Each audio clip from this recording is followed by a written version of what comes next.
আচ্ছা আপনি একটু থামেন তো। আপনার ভালো একটা চাকরি হওয়ার কথা ছিল, কিন্তু সেটা হয়নি, তাই তো? কত টাকা বেতনের চাকরি ছিল আপনার? কম করে হলেও 40,000 টাকা বেতন ছিল। 40,000 টাকা? তো আমি আপনাকে ডাবল স্যালারি দিব, 80,000 টাকা। আপনি চাকরি করবেন? অবশ্যই করব, কিন্তু ভয় পেয়ে চাকরি দিচ্ছেন না তো? ভয় পেয়ে দিচ্ছি না, অ্যাকচুয়ালি আমাদের আপনাকে দরকার। মানে আমরা যেভাবে বলবো সেভাবে আপনি বিভিন্ন এক্সপ্রেশন দিয়ে যাবেন, আমরা আপনাকে দেখে আমার ক্যারেক্টারটা ডেভেলপ করব। কোনো অসুবিধা নাই, চাকরি পাচ্ছি, বেতনও তো ভালো, যেই কাজ দিবেন সব কাজ পারবো। Fine. Are you serious? Sir, এটা আমার আসলে রিকোয়ারমেন্ট। দেখেন, আপনি একটু ভেবে দেখেন, উনি জলজান্ত হিটম্যান যদি আমাদের সামনে থাকে তাহলে কিন্তু আমাদেরই সুবিধা। এক্সট্রিমলি সরি স্যার, আপনার পারমিশন ছাড়াই আমি তাকে জব অফার করে দিলাম। না না ঠিক আছে, তোমার রিকোয়ারমেন্টই তো আমার requirement. It's okay, no problem. আপনার চাকরি ফাইনাল। Thank you. এখন থেকে কিন্তু স্যার আপনার বস।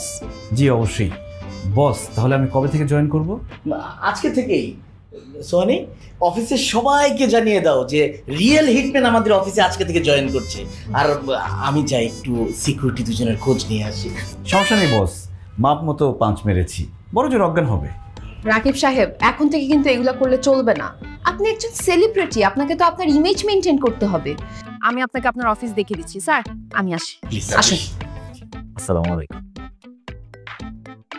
মানুষ খাল কেটে কুমির আনে, আর আমি নিয়ে এসেছি হিটম্যান। ও মাই গড। শহরে এসেছে সুপারহিরো। রাখেন, এই যে বিল্ডিং এর 7 তলায় টপ ফ্লোরে আমরা থাকি, আমি আর আমার মা। যাবেন? এইভাবে কেউ কাউকে ইনভাইট করে? এটা তো কথার কথা বললাম, সত্যি সত্যি ইনভাইট করিনি।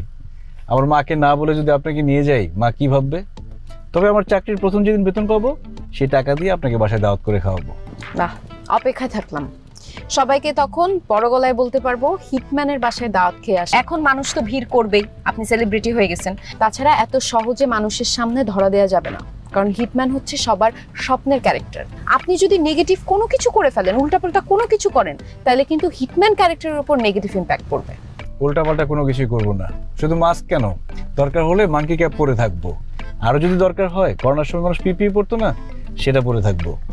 কিন্তু তারপর আমার চাকরির কিছু হতে দিব না, চাকরিটা আমার বাঁচাতেই হবে। চাকরিটা মনে হয় আপনার জন্য খুব জরুরি। 2 মাস ধরে বাসা ভাড়া দিতে পারি না।